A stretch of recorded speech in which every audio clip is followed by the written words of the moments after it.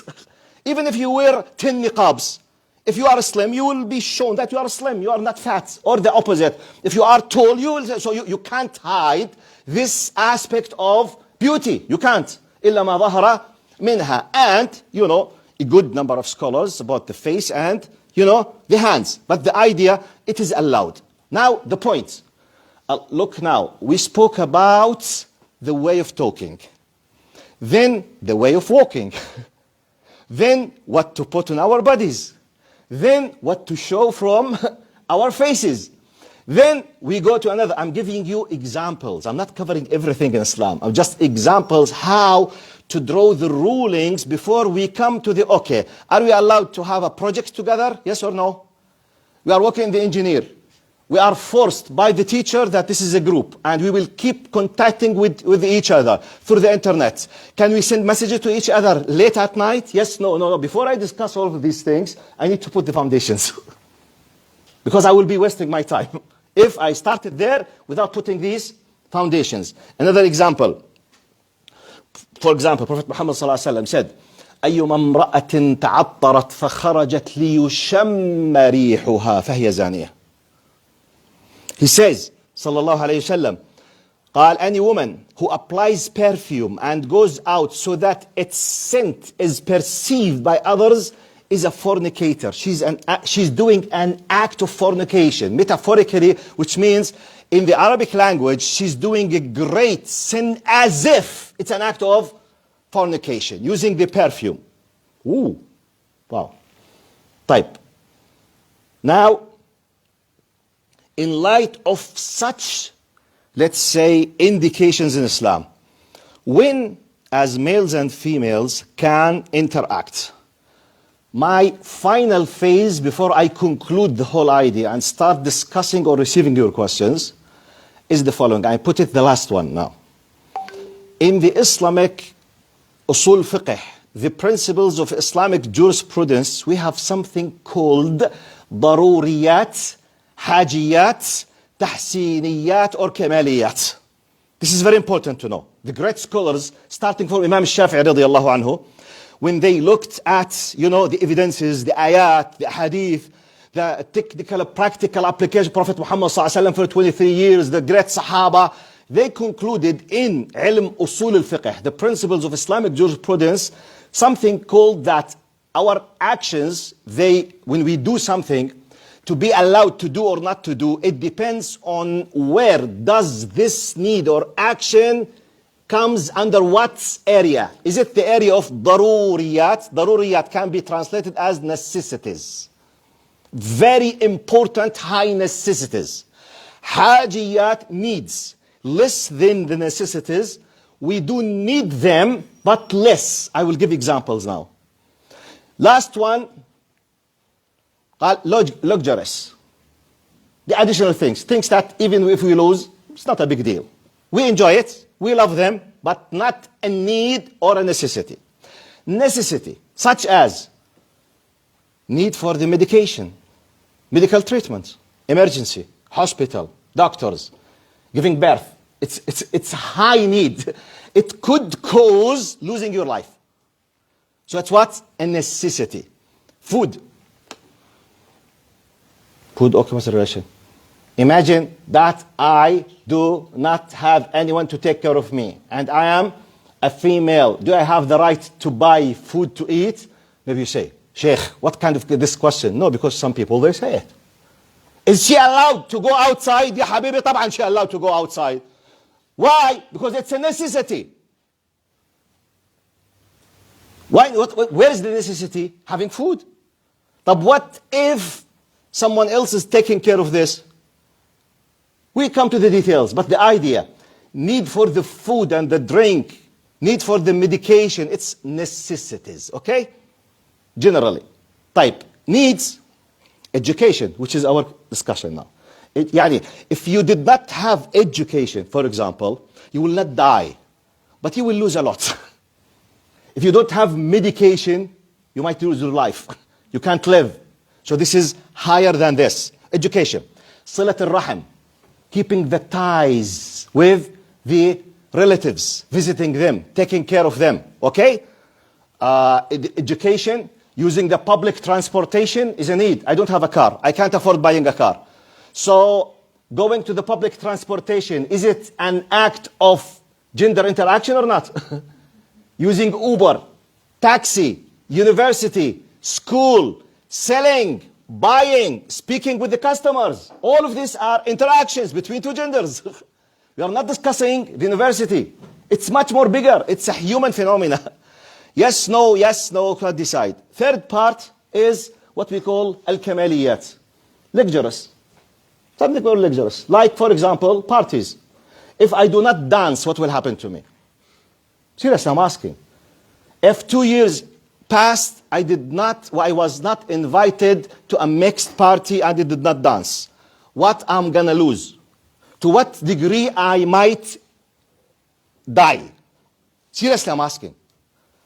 If I don't eat, how can I live? Answer. If I don't eat, how can I live? I can't live. I will die. If I don't go to the university, can I live? Yes, but with a lot of troubles. If I don't dance in a mixed party, can I live?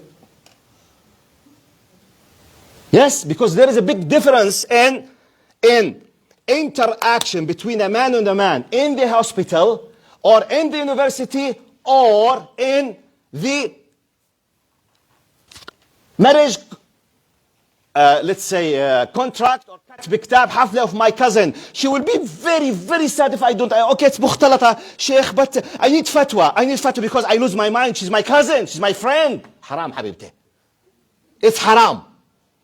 But what's the difference? It's not a necessity.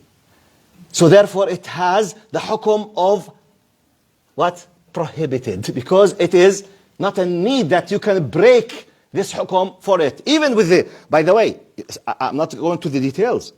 I'm not discussing, even in medication, we have a lot of restrictions. It is allowed with restriction as well. غض البصر, don't touch any part of the body, you don't need it if you are a doctor. Be careful, especially with a very sensitive part of the body. Blah, blah, blah, you have a lot of details. It's not just خلاص open. Okay, medication is allowed, yalla. No, wait. You have a lot of restriction. If you are a male, you have to count to 10. If you can do through it, the nurses, females, to help you to reduce the possible way of touching or seeing part of the body of the female, whether she's a Muslim or non-Muslim, it's prohibited for you as a male doctor. The interaction is highly needed, but with restrictions as well. It's not just open. And you have to educate even the patient herself. Sister, please, there is no need to uncover this part. I need just this part just to examine this. Please cover the rest of your body. You educate her, because you don't know sometimes. It's haram. Haram more than what you know is highly needed. So, type. In light of this, I will have the final simple concepts. Then we will conclude the main rules. We come to the daily details. اللهم صل على سيدنا محمد. The concept of awra. When I say the word awra, Arabs, who believes that he or she understood what I'm talking about with the general philosophical meaning of the word? When I say al-awra in Islam, what do you think I'm talking about? Yes, تفضل. We're talking about any area that's prohibited to show Islamically. So for the men, that's like from the belly button to the knee, and the women, it's everything besides the face and hands. جزاك الله خير. طيب, thank you very much. Anything else? Anyone would like to add? تفضل. To add what he said. I mean, to expand, it would be non-mahram to show the aura. Okay, good. This is, yes, an extra, which is true. Both you are correct. You are covering different parts of the meaning, yes. What else? The voice. Huh? The voice. Could be, yes. Yeah. Now, you are touching, you are expanding the area. By the way, you need to know the following to be proud of your Islam. The concept of awra is exclusively Islamic. It does not exist in any other culture or religion. It's a huge, beautiful, general meaning. Awra, it's a terminology that covers many areas of our life which is not allowed for a certain people in a certain time to look at them. In the top of sincerity, the private parts.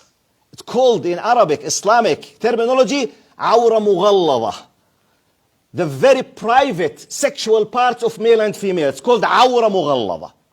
This awra is not allowed to anyone to see it when you are adults, except for husband and wife, period. Restricted, husband and wife, period. طيب, more. Now we have a less serious part of awra. Other parts of the body. Now the maharim. Mahram. It's Islamic terminology. What is the mahram? The mahram is a terminology means the person which is completely prohibited the female to marry forever till the end of their life, which is like the father, the son, the brother, paternal uncle, maternal uncle, paternal grandfather, maternal grandfather. All of those are called maharim, which is prohibited completely, ultimately, to marry them. Now, for them, they are allowed to see the female without the hijab, but with restrictions. Still, she's allowed to uncover this area, from this area, but not everything. Still, so for those, more than that, it's awra. طيب. Now going outside, for men and women, they have a awra. For the men, the full body except the face and the hands, it's awra. Everything else is awra for anyone in the Islamic terminology called ajnabi. Ajnabi, it's an Islamic terminology, means anyone who is allowed to marry from, which is apart from the maharim, every single adult on planet Earth. From Muslims, طبعا, because non-Muslim is not allowed. Yes? So this is a terminology type. What else? My house is awra for anyone outside. My bedroom is awra for my kids, which is a private time area. and area that is not allowed till, according to the Quran. Yes, استأذن. Kids should be taught Islamically not to get into the bedroom of their parents except after. Can I come in? It's awrah.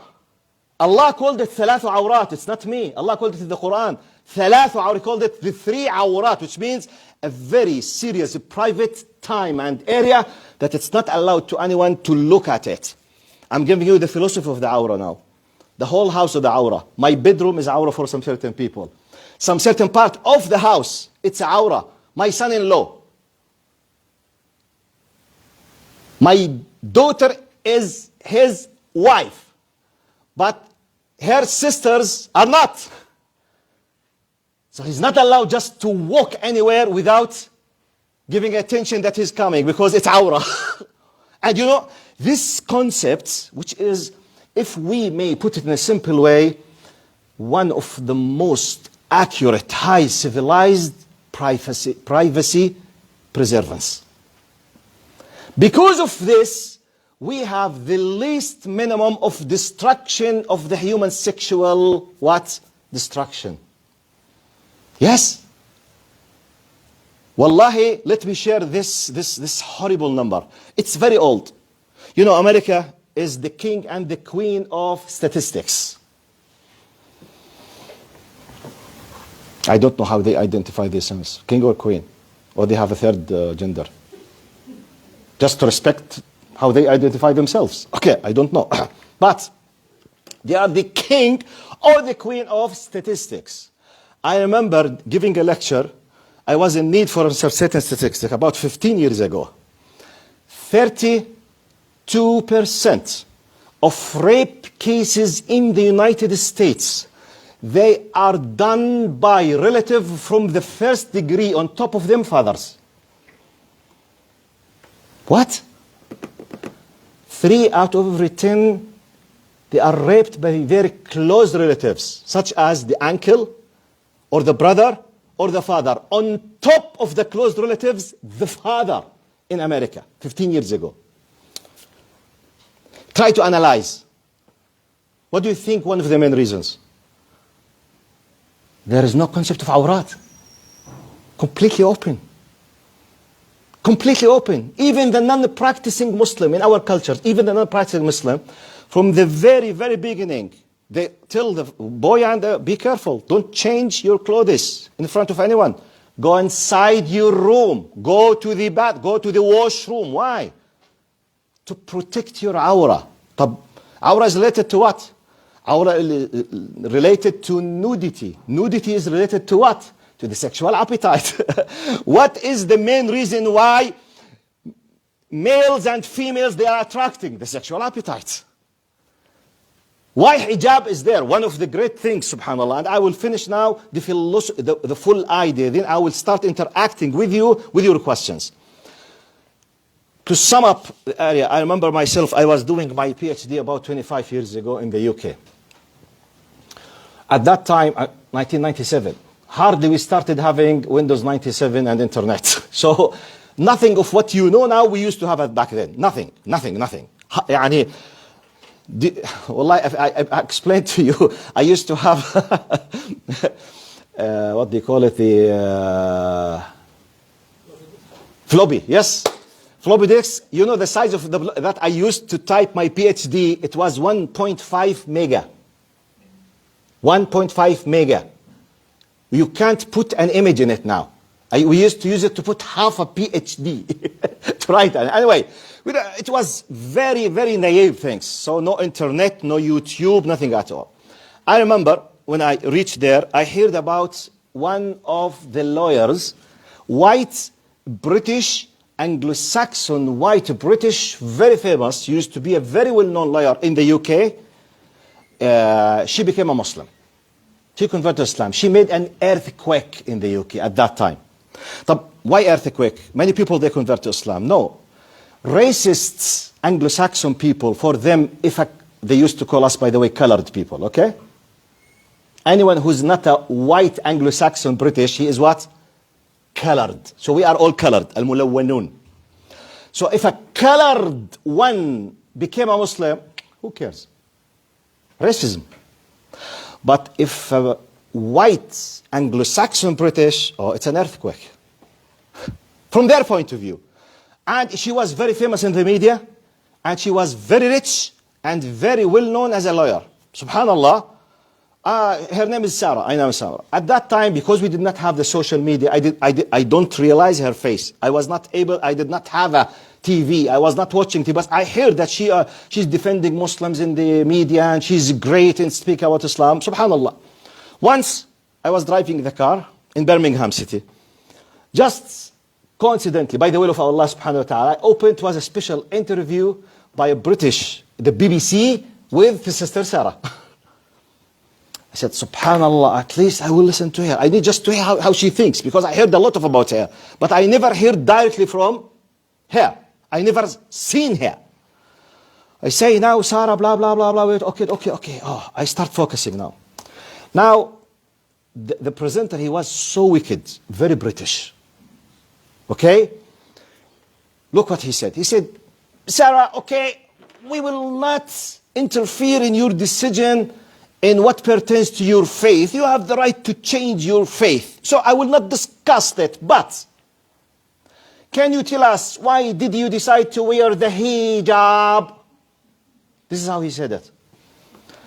He was dying because of the hijab. Big message, big indication. It's an earthquake for them. Message of modesty. It fights, it kills a lot of satanic, long process of working. Hijab is not just a piece of cloth. She's very influential on millions of people. Why did you, as if he's telling us, the spirit of his discussion was as if he's telling her, look, mashallah, you are very beautiful. You are white, blonde hair, colored eyes. I mean, okay, be a Muslim, no problem. But don't destroy this beauty. Enjoy your life, you idiot. As if he's telling her this. So it was at that specific time, I remember, this happened I think 99 or 2000. It was my second or third year there. I stayed 6 years. At that time, I started teaching as a preacher in the masjid 1985. So 99, it was my, and I have just finished my master's degree, and I used to be a teacher for Islamic education. At that time, I was teaching Islam for 10 years. I thought I have a very influential, good, nice answers when someone asked me about why hijab is obligatory on women. But at the end, subhanallah, I'm a man. The first time I'm listening to a revert who enjoyed every possible kind of pleasure you could ever imagine. Look what she said. Wallahi, she, at that time, I was shocked positively with her answer to a degree I forgot that I was driving. Do you know what I did? I forgot that I'm driving. I was about to hit the roundabout with my car completely, wallahi. Just Allah saved me the last second. I just forgot. I was looking, you know, when you admire an answer, oh wow. Hey, you see, Allah just saved me. Look how she answered. She said, the question was, why did you decide to wear the hijab? She said, actually, I want to tell everyone in the street that I'm not a sexual object. I now focus on this. I want everyone in the street, when he speaks with me, when he deals with me, I want him to deal with me according to my humanity and personality, not according to my body. Wow. Which means my value is not how short my skirt is. You know what I mean? Females on earth know what I mean. What is your value? Here and here, or here, or here? Yes? Islamically, here and here. Non-Islamically, everywhere else. This is a big difference. This is the meaning of iffa and modesty. Chastity. So when we collect all of these meanings, the meaning of, and I forget another concept, because I'm just bringing concept. I hope this is the final one. The concept of khalwa. Arabs who realized what I will be talking about. What is khalwa as an Islamic terminology? Yes, sister. Yes, yes. But okay, this is the direct translation, which could be translated in Arabic, uzla. Just isolation, which is not exactly. But it is the only alternative in the dictionary, by the way, which is true. But as a terminology, it's much more bigger than that. طيب. Khalwa is Islamic terminology, means it is haram for you as a male Muslim, as a female Muslim, to sit in, I will give you a definition in Arabic. قال أن يجلس رجل وامرأة أجنبيان في مكان يأمنان من أن يطلع عليهما فيه أحد. طبعا in another definition قال أو أن يجلسا في مكان فيه ريبة. Which means, in Islam, if someone is sitting in a place with a female where they have full secured that no one can interfere or see them, they are committing haram even if their niyyah was like Aisha and Abu Bakr. I repeat, has nothing to do with the intention. It has to do with the action. Yani, God forbid, if I'm sitting here and there is just one door for this room, which is this one. If I'm a professor in the university and the sister came here to ask me a question, as long as this door could be open at any time, this is not khalwa. If I told her, close the door, once she did tick, both of us are committing haram. Good khalwa? Which means I have a secured environment that no one can come without my permission. So this is called khalwa. Why Islam? Islam, one of the greatest characteristics of Islam, it's a preventive system before it becomes curative system. We don't want for the disaster, we don't wait for the disaster to happen, then we start what? Solving. That's why alcohol is prohibited. We don't wait for millions to die because of alcohol. We don't wait millions to hit their wives because they are drunk. We don't wait, okay, how to solve it? No. Alcohol is prohibited. We don't allow promiscuity. You know this terminology, promiscuity? Have you heard this classical Christian terminology? Promiscuity means any sexual relation outside marriage. Completely prohibited. We don't wait till disaster happens, illegitimate children, you know, mistrusts, honor killing, jealous killing, all of these things. No. We put, so, we need to understand the concept of khalwa, the concept of awra, the concept of ولا يضربنا بأرجلهن, the concept of ولا تخضعنا بالقول, the concept of perfume, the concept of walking, talking, attitude, okay? Isolation. All of this is in light of daruriyat, necessities, in light of hajiyat, such as education, in light of kamaliyat, the luxurious things. In light of this, I might have already covered maybe 50% of your questions. Now, the last thing I might be add that all of this is controlled completely with intention. Intention. What is allowed, not allowed. Why did you this? I don't know. Okay? I don't know, but you know. Is it permissible? I'm not asked that I go and take permission from everyone what to do. Allah knows sometimes, okay? Because sometimes we have a very, very complicated, situations. So what works then, إنما الأعمال بالنيات وإنما لكل, the greatest hadith in Islam, wallahi. يعني after believing in Allah subhanahu wa ta'ala, Imam al-Bukhari radiyallahu anhu, he was guided by Allah when he decided to let his first hadith in his sahih is إنما الأعمال بالنيات وإنما لكل امرئ ما نوى. Indeed, actions are only considered by intentions. If intentions are there, actions will be considered. If intention is not there, there's no aslan consideration. طيب. The intention is there. قال وإنما لكل امرئ ما نوى. And everyone will be held accountable according to his niyyah, to his intention. If he used to have a good niyyah, he will be rewarded. Bad niyyah. Like one of the funny things, just a few days ago, I was in UTM giving a special lecture for the students of medicine, about the ethics of those who work in the medical area. So I told them about something that I know in my university back in the Faculty of Pharmacology. In Jordan University, the percentage of females is about 94 to 96% in pharmacology, which means yani if you have a lecture with 104 brothers, 96 sisters. I was told by one of my students, he said, I know some of my colleagues, they registered in the pharmacology to enjoy 4 years of speaking with sisters. To enjoy having what?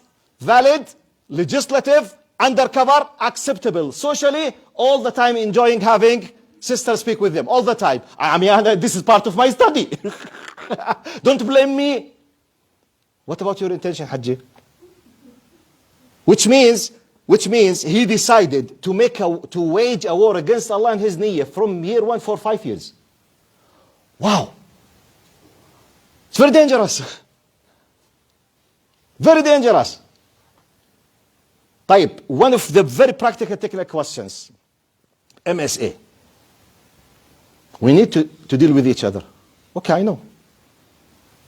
طيب, can we deal? Yes, طبعا you can. In light of all of these restrictions. Okay? One of the golden rules. What is allowed? For example, now one of the biggest questions is the social media. We have a special group. WhatsApp, Telegram, whatever. I said, what is allowed, what is allowed? Here comes what we call in Islamic jurisprudence, al-urf, al-a'raf al-Islamiyya. What is widely acceptable? What is the criteria, the standard to know the acceptable? Apply the other golden rule. لا يؤمن أحدكم حتى يحب لأخيه ما يحب لنفسه. No one will achieve the highest level of iman till he loves to others what he loves to himself. يعني, for example, Sheikh, can I send a message to a sister in the group? Before I answer you, what is the need of the message? طيب, the message will be sent on the group or private? طيب, is it valid sometimes private? Yes. Who decides this? You.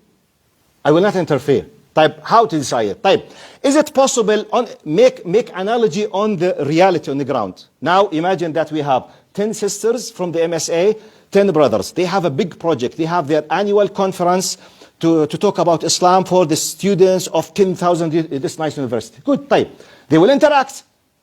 They distribute the duties. Yes or no? Definitely. So generally, someone will speak. طيب, let's imagine now, while they are speaking, it happened that one of the sisters, she's facing the serious problem in the parking lot with one of the security guards. And he's tough with her. They did not want to let it become a very big problem. And they know one of the brothers, he is the best how to solve it very quickly. So there is need for privacy now. No one knows about except one of the sisters. We don't know why. She came, for example, to brother X Muhammad. Can I speak with you, sis? Okay, thank you. He just disappeared. Is this haram? No. Is this khalwa? No. Is there a need? Yes. Do we know it? No. Who told you that you have to know it? It's not your business. طيب, what is the criteria? Your niyyah. طيب, make analogy on the social media. General rule, urf, deal in the groups. We need, you need, we think, you think. طب, could it be, and there is a need for a private message? Yes. Perfect. طب, okay, why? You decide, is there a need or a necessity? طب, how can I know? Okay, I will give you criteria. If your sister in the MSA in another university, she received a message 12 a.m. from someone in the MSA privately. And the message says, hi, just I wanted to make sure that you are okay.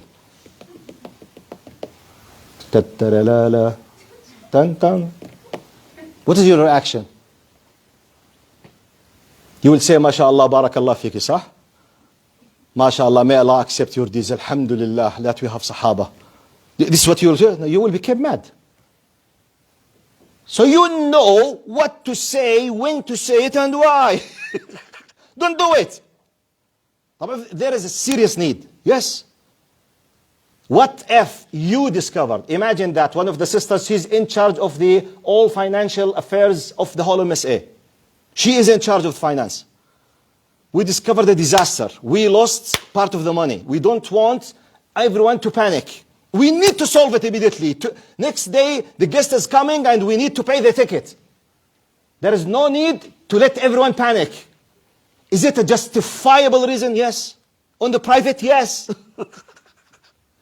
What is your intention? Solve a problem.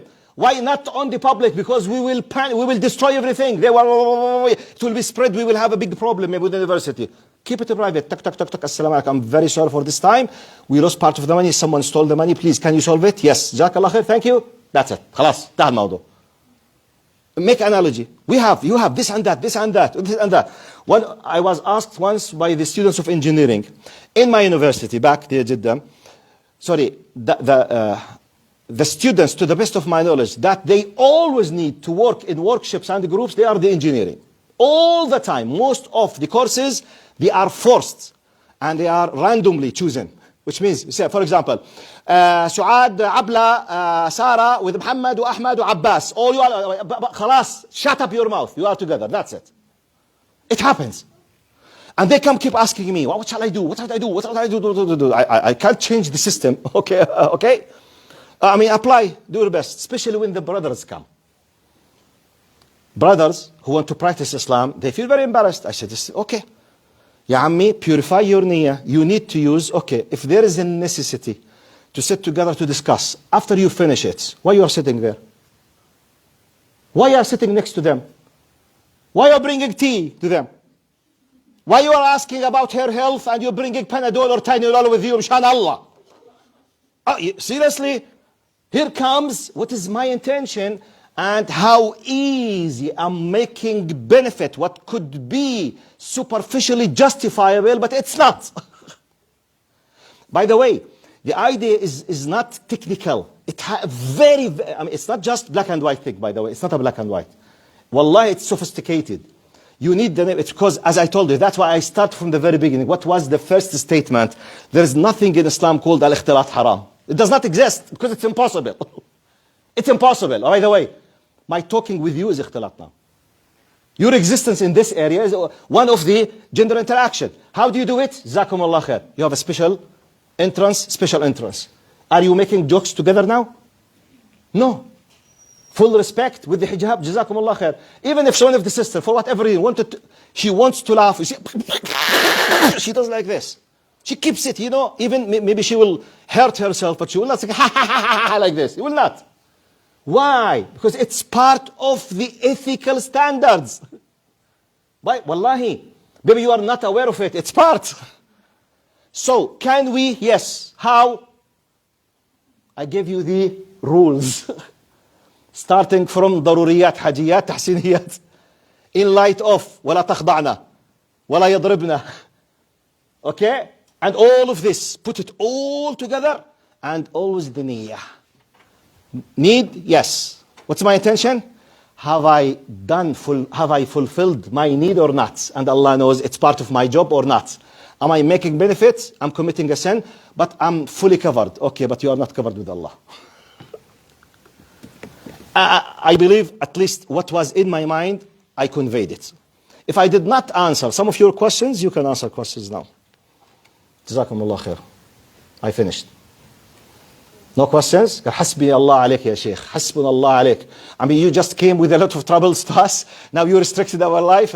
So please feel free to ask. Jazakumullah khair. If you have questions. Yes, brother. Yeah. When someone wants to shake your hand, would you say? A Muslim sister?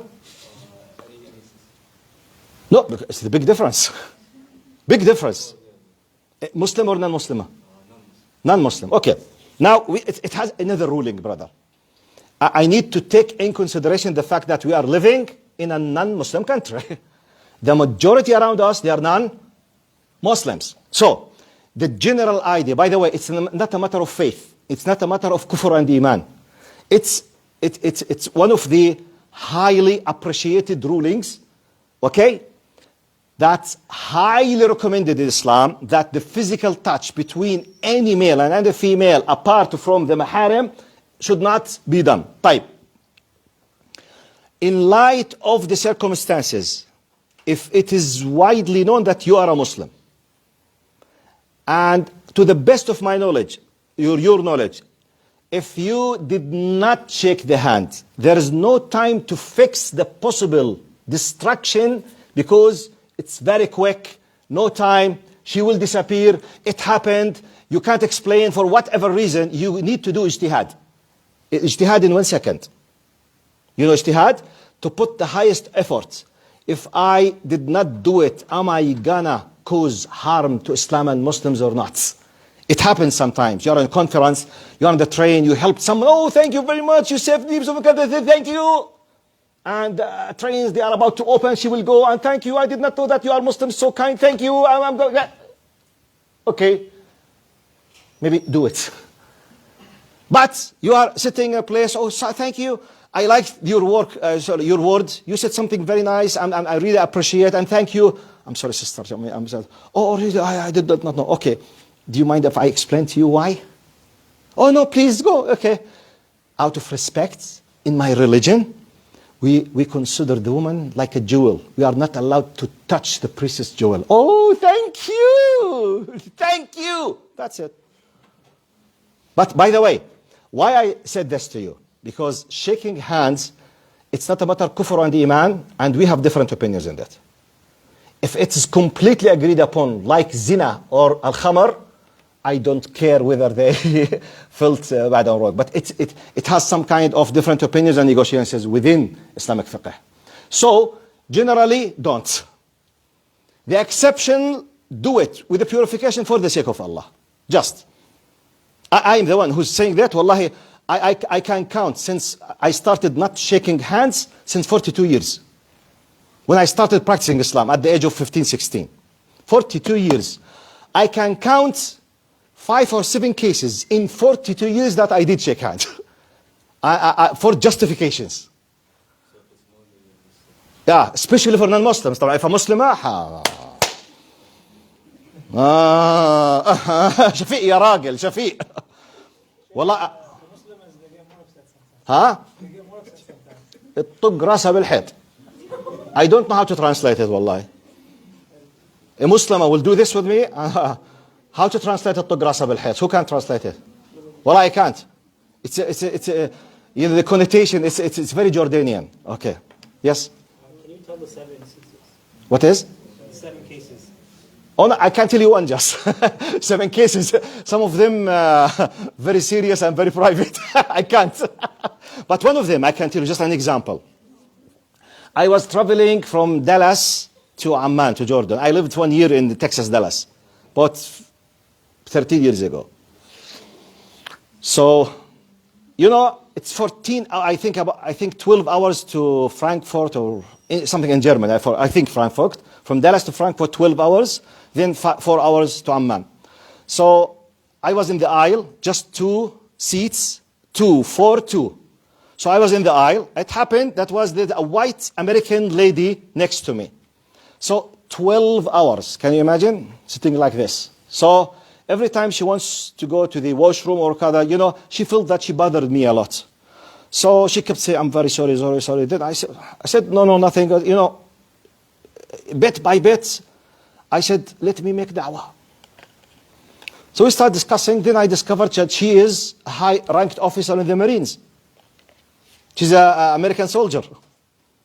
She was going to her base in Germany to finish her divorce papers with her husband, who's an officer in the American Marines Army as well. And she has a daughter, I think 9 years, something like that. And she was desperate in a very, very low emotional status. Her life is completely destroyed. Part of my specialty in my life, by the way, I don't know if you know what I'm specialized in. I have my PhD in comparative religions and Christian-Muslim relations. Okay? So I teach faith, religions, and in parallel, since 40 years, I'm doing marriage counseling. I'm trying to solve special marriage disputes. So when she said that, I said, okay. I started talking about how we Muslims look to the family in a wise way. How do we treat our wives, depending on what? Because she was asking, answering, highlighting, replying, responding, 12 hours. So I spoke a lot, and my intention was, subhanAllah, for the sake of Allah. She was, I read in her eyes, wallahi, maybe 90%, she wanted just to say, La ilaha, I wish if I'm Muslimah. So I did my best in her. So subhanallah, we came to the connection. Because in Frankfurt, she will go to Bonn, or I don't know, and I will go to Amman. So she never shake hands with me. We were just sitting 12 hours together. She felt the attitude of gratitude. When we came exactly to the point, she wants to go right, I will go left in my connection. Just I will leave. Thank you very much. Thank you very much. She did like this. Of just 1 second, she's going and I'm going there. And I'm 12 hours talking about Islam. How beautiful Islam is. The family. Okay? Women in Islam. And something just leaving. I have 1 second. I did shake hands. Because I will destroy the 12 hours of explanation. I have no time. Because she did not, she surprised me with that. Exactly at the time of, we will leave each other. In such case, I did an ijtihad. In 1 second, I said, Ya Rab, for your sake, it's part of the da'wah. I did shake hand. Something like this. Mostly happened in conferences, traveling, sometimes, and some very private things with queens in some countries, for the sake of the kids. It happened. But I took it for the sake of Allah. I had the full power to say no. But I did what we call in the Islamic jurisprudence al-maslaha, the great benefit for the sake of Islam itself. Who is the decision, who will take the decision in this context? I and my intention. No one can interfere in that. Allah knows what happened. Wallahu alam. Wallahu alam. Yes. So we have a question online. Also people online are requesting Do we have online with us? Wallah? Yeah, if someone asks that question, if you could repeat it. This one is fine because it's online already, but a brother is asking, what is the ideal setup of a family gathering with cousins and in-laws? شوف, family gathering. Wallah, to be honest with you, cultural influence interfere in this. The general rules in Islam, by the way, you can't find in Islam an absolute ultimate prohibition for any type of gathering. Be careful. You can't. Or otherwise, you're sitting here in this place is haram. By the way, this is a form of gathering. So sometimes, as long as the opinion that I adapt, I will not put a lot of restriction as long as they are wearing the hijab. Okay? Welcoming each other. There is something private. No touching, no shaking hands. No perfumes, no makeup. All of them, they are restricted. But just they say salam alaikum or something like that. Every group sitting together. The family. And sometimes you have restrictions. Houses are small. Okay? Sometimes you don't have an extra guest room. Because everyone is rich and having 5 rooms. Put every 5 girls here and 5. You can't. Sometimes, especially generally speaking, Arabs and Pakistanis, they have a very extended families. The average of us is 5 and 7 and 8 and 9. So when 2 brothers who are married, with their sister who is married, they come to find their baby. You will find 25 in the house now. It's not easy to do it in a very restrict way. Here, فَاتَّقُوا اللَّهَ مَا اسْتَطَعْتُمْ. It's better to separate. But what is the level? I think as long as we do our best not to have any private, talks. We are not laughing in a way which is not allowed Islamically. We don't use the perfume. No close physical touch. Okay? Which is the normal cultural acceptance, I think it's okay. Wallahu alam. But this is, it's not a black and white issue. You need a lot of details, and every case, you need to give like a fatwa with every case. It's not a general, because cultures are different. And by the way, cultural background, now, for example, if you compare between the Egyptian culture and Syrian culture, there's a huge difference in terms of the gender interaction. Now, Egyptian culture in general, much more easier in that. Syrian culture is much more restricted. I can't come and use the mentality of the culture of the Syrians or Palestinians and apply it completely on the Egyptians. It's nearly impossible. Impossible. Because the difference between them, wallahi, is huge. You need to consider. Now, why I'm saying that? Imam Shafi'i radiallahu anhu, he changed some of his fiqh ahkam. He was living in Iraq. When he came to Egypt, and when you study fiqh Shafi'i, there is something called fil qadim, fil jadid. Fil qadim, fil jadid. His old opinion in Iraq and his new opinion in Egypt. So sometimes you need to take the cultural considerations. Wallahu alam. Anyway. Sisters, you have questions? Brothers, خلصتوا؟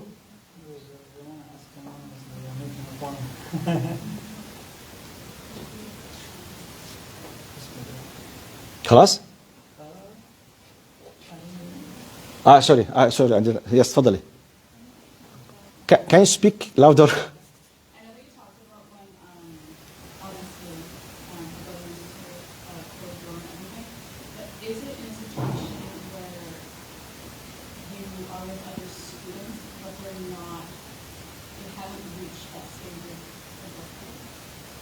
Where you're with students. More than one, خلاص, the case is completely else. We are talking about just two individuals. Yes, but with children or not. No, children not. We are talking about adults. Yes, sister and mother, adults in a room, but with children. Is that You mean they have someone or that? To the best of my knowledge, it's okay because it breaks the let's say the the restriction, which means it's okay. Yes, as long as they call it the child is mumayyiz. Mumayyiz, which means he has the ability to realize what's happening. He's not an adult, but he realizes what's happening. If this is the case, it's yes. Yeah. And by the way, this is part of what we use when we allow what we call al-ru'ya shar'iyya. When you know, al-khitbah in Islam, basically, sisters, because of modesty and chastity, they are highly honored in their houses. Basically, Islamic, the man is the one who's searching. So we have something called ru'ya shar'iyya. They heard about ex-sister. She's mashallah nice. So when he comes, they are allowed to sit alone in the guest room, but for either with one of the young sisters or young brothers, or even if they are alone in the guest room, no problem, because basically, what was the concept? They are not in a locked area, which is not khalwa. So either or, it's yes, permissible. Wallahu alam. Yes? We have a bunch of anonymous questions now.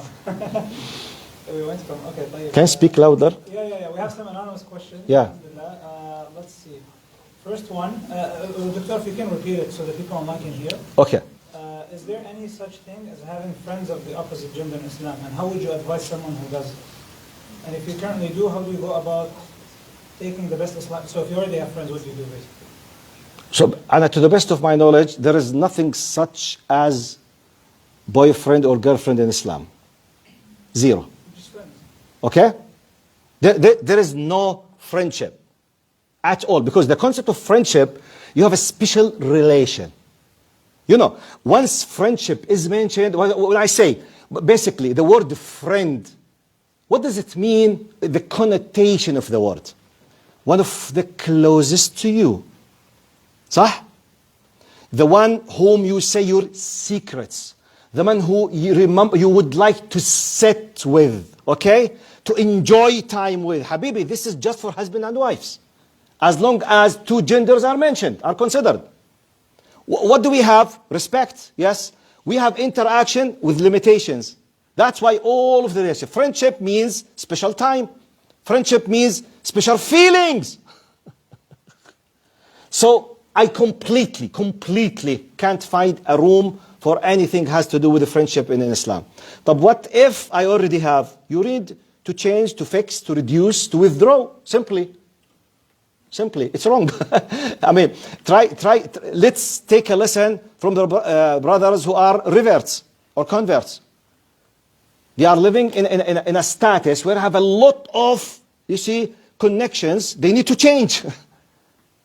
Subhanallah, it's not easy. So they start from this file, that file. It's wrong. No, it's not allowed. There's no friendship in Islam between males and females. High respect, high need to deal with, depending on all the rules that, yes. Friendship, no. And by the way, that's why, and for you, let me tell you something, glad tidings. I wish if this lecture in Arabic and you all understand Arabic. Ya Allah. No, because sometimes I have some certain terminology. It's very, very Jordanian slang terminology. I can't translate it even. Okay, anyway. I mean, one of my close friends, Da'iya in Jordan, he used to have a special terminology about a character from the male practicing brothers, which is al-lakhma. Lakhma. That's why I told you I can't translate it, okay? When we say lakhma ونحكي ملخوم, this is a very pure Jordanian act, but I will give you the spirit of it. You know, lakhma, it's used in a negative way to describe someone who's not able to manage his life. He's shy, in a shaky ground, he does not know how to handle his things in his life. We call it lakhma. So, look now, focus. The non-practicing Muslims, they make fun of the practicing Muslims with regard their relation with the females. They call them lakhma. Lakhma means what? Habibi. He can't deal with sisters. Ahbal. Idiot. He does not know how to approach. He does not know how to put the introduction. He does not know. My friend used to give special lectures about this concept, lakhma. He said, I want to surprise you that whom you thought is lakhma, he's 10 times cleverer than you and he has 10 times tools better than you. But he will not use it except in a halal way. He's not lakhma. He's not idiot. But he will not spend this power except where? In the right place. Where is it? His wife. After marriage. He had the best character in sense of humor. He makes jokes. And he's more clever than them. But this is not for everyone. This is the beauty of Islam. You, for example, you control yourself, you control yourself. You have, yes, just in a halal way. Once the door is closed, under the halal contract, enjoy your life. This is the beauty of Islam. We don't just keep spreading this everywhere. Why they don't enjoy their marriage? Because simply all the energy has been spent outside. They come home exhausted, both of them, he and she, or they. It depends, I don't know. Just to be fair, yani, okay? Why? This is the beauty of Islam. Under this halal ceiling, enjoy. Outside, official. Yes, that's why we don't have friendships between males and females in Islam. We have respect, yes. We need to deal, yes. That's why I started with the rulings. وَلَا يَضْرِبْنَ بِأَرْجُلِهِنْ وَلَا تَخْضَعْنَ بِالْقَوْلِ. Don't use the perfume. Don't try to use soft. Use simple. And I did not mention for both of them. قُلْ لِلْمُؤْمِنِينَ يَغُضُّوا مِنْ أَبْصَارِهِمْ وَقُلْ لِلْمُؤْمِنَاتِ يَغْضُضْنَ مِنْ أَبْصَارِهِمْ. Both of them. You have to lower your gaze. Okay. يعني for example. Once, for example. أحكام, by the way, غض البصر or to lower your gaze basically is applicable on the same ruling that I said. Sometimes I put the example on myself. Some sister, they ask me, okay, how can we deal? I said, look, I'm as a university lecturer or professor. I need to speak with you as a sister, even if you are wearing the hijab. Okay, I finished speaking with you. Once your question is finished, I have no right to look at you. What? Yes. Yani if I finished the muhadara, خلاص, I am doing like this. You are leaving. If I started looking like this, I'm committing haram. Why? Where's the need? Where's the need? Yes, this is how. If you activated this high sensitive attitude of niyyah, غض البصر, way of talking, way of walking, using, when to interfere, why, all of these things, you will have the best, inshallah. Your life will be Islamic. Simply. Wallahu alam. Have I answered? Yeah. MashaAllah, quite a few questions now on the forum. Many questions. Basically, they are listening to me from this one? No, From? Yeah, from like that one, this one. No, this one is just recording. From that one. They are just listening. I'm seeing you. No, Where is the camera? Okay, this one. Okay, sorry. Yeah. Okay. Sorry, I figured you're live. So I thought they are listening to my online. That's why I was, okay. Our online. Okay. Yeah, so So we have a few questions about يعني limiting gender interactions while like not being seen as cold or rude and giving a bad image about Islam. يعني it could be with Muslims or it could be with non-Muslims that we interact with. Okay, this is the idea. I mean, be more specific.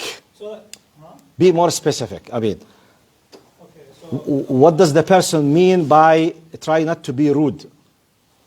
like you limit, like you don't engage in small talk or you Brother, what is the purpose of explaining all of these rules? So that you decide, is there a need or not? Is there a necessity or not? So, but when you say there is no need, you decide. It's not me who decides. I think it's more like because you interact like in the workplace or like in groups. You don't want to be seen as rude, especially to a Like non-Muslim. jokes and stuff, what do you, like how do you talk? You talk like stern?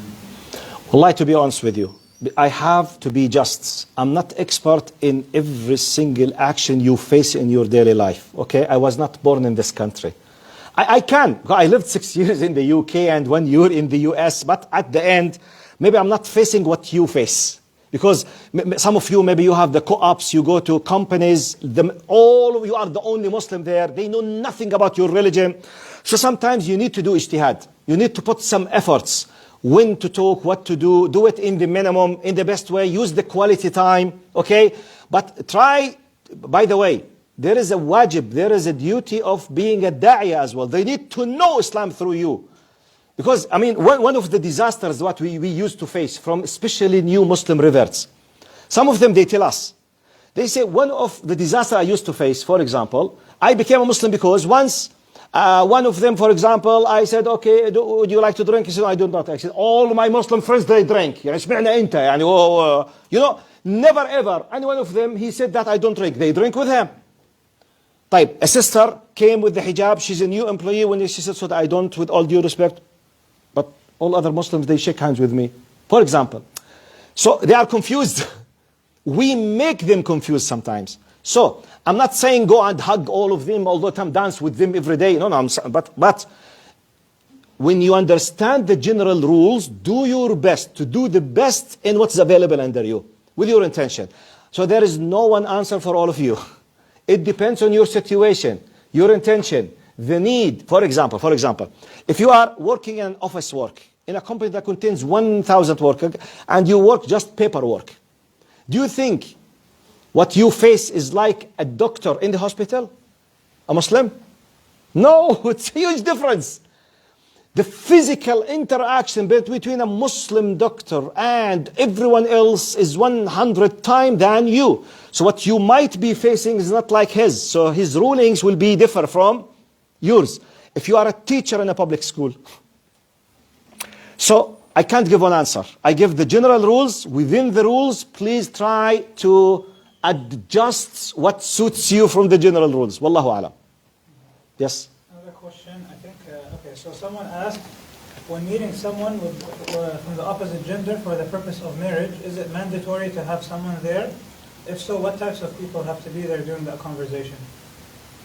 If it's a public, يعني طبعا it's a public area, أكيد, public place. I mean, does it have to be a public? طبعا طبعا of course if it's not a public area, it's a khalwa. We will go to something not allowed. Yes. Oh, that's part of the question. Like, assume it's a public space. What type of people? Yeah, so Now, شوف, basically before we talk about the type of people, let's talk about the importance of that the wali is aware. Because Islamically speaking, and forget the exceptional cases. I'm talking about the norm now, okay? The normal cases, because we have exceptional cases.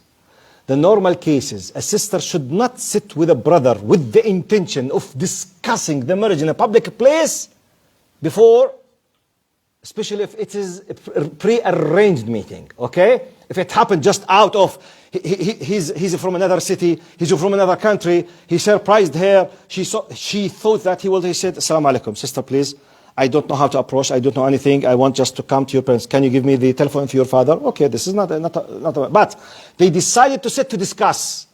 so that she will think to speak with her parents. No. Islamically, to the best of my knowledge, no. So if the father, the wali, was aware, and the family discussed, for whatever reason, they said, for example, okay, it's already a public place. Already they are studying together. Already they see together. And they said, I want just to discuss the simple things, which is acceptable urfan. Just before coming to you, it could be acceptable culture, no problem. No problem. As long as the permission is there. And they know and it's restricted. And we take urf means the acceptable, okay, before he comes, he wants just to say a few things so as not to embarrass me or to embarrass my family. And I know as a father. Okay. Public place and I'm aware. You got my point? So that's because, protecting the reputation of the female in Islam is a high priority. It's a high priority. So no one can utter a single word about her reputation. The father knows, and by the way, and this is not the normal. I say if there is a need for that, for whatever reason, normally speak a telephone with the father, come to the house. If there is a justification, it could be acceptable as long as they all know. Wallahu alam. And by the way, when I speak exceptional cases, sometimes one of the best well-known exceptional cases, the new reverts. Oh, now she's a Muslimah, but she does not have a Muslim family. Okay? No one is representing her aslan, yani. She's alone. Completely. Sometimes, very, very exceptional cases, we have something in Islamic fiqh called عضل الولي or التعسف في استخدام الحق. تعسف, exceeding the limits in misusing your power. Could it happen with some fathers? Yes, طبعا. 1% maybe, 2%, some cultures 10%. The father is the reason of the problem. He's misusing the power, preventing her from everything, not allowing her or whatever. Sometimes maybe we give fatwa, exceptional cases. But this is exceptions, okay? Special fatwas. The normal, no. Allahu alam. خلاص? Maybe one or two more questions, or if you don't mind, you can be. They might be quick. I prefer just one question. خلاص لأنه I feel very tired. خلاص. Okay. So there's questions about marriage, marriage-related questions. Inshallah, there's a lecture tomorrow about marriage, so they can be asked or addressed there. We got a few questions about غض البصر. Yeah. Some people saying, like, what if I'm walking or sitting in a class and I get distracted by someone who's dressed provocatively, like through my peripheral vision? فاتقوا الله ما استطعتم. Do your best. لاحظ, Allah is the creator, He knows. When He said يغضوا what? He said يغضوا أبصارهم or يغضوا من أبصارهم. Those who understand Arabic. The Quran said what?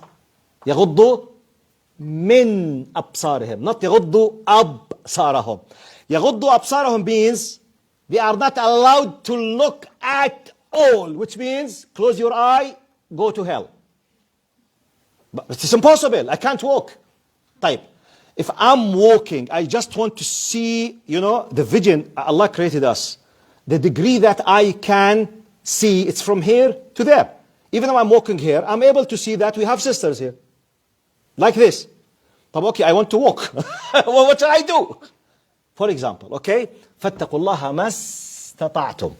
Do your best. Change your seat. You are forced on the seat. Okay. Try to write as much as I can. Next time, try to replace your seat with someone else. Come late. Come early. Do your best. This is called what? اجتهاد في الابتعاد عن الحرام. Put the highest effort and Allah will enable you to do it. Reduce. That's why قال غضوا من أبصارهم. Lower from you, because it's impossible to prevent your vision to see completely. It's impossible. That's why Allah Hakim and wise, He said min absarihim. The intention, the action, and the ijtihad all the time to reduce as much as I can. Wallahu alam. Plus غض البصر يعني for example, now speaking about lectures like this, I have the option to come early to sit at the front, and I can come late, sit at the end and see all the sisters. صح? True or false? I know if I came late, I will have just the last seat. If I come early, simply I will see just the doctor. So it will be an obligation on me ethically to do what? To come early. But Sheikh, I don't like to come early, which means you are not serious in fighting غض البصر. That's it. But I hate to take my breakfast very early. You have to change your style of life so as not to commit haram. This is part of seriousness in fulfilling my ethical duty in Islam. This is how the barakah will come. The support of Allah will come. You are doing your efforts. Wallahu alam. Finished? خلاص? We have more questions, but alhamdulillah, the questions will keep coming. I think يعني سامحوني because خلاص أنا I'm going to say يعني inshallah you've given us the guidelines and people could rewatch inshallah and write notes. جزاك الله خير. بارك الله فيكم ويعطيكم ألف عافية والسلام عليكم ورحمة الله وبركاته. السلام. السلام.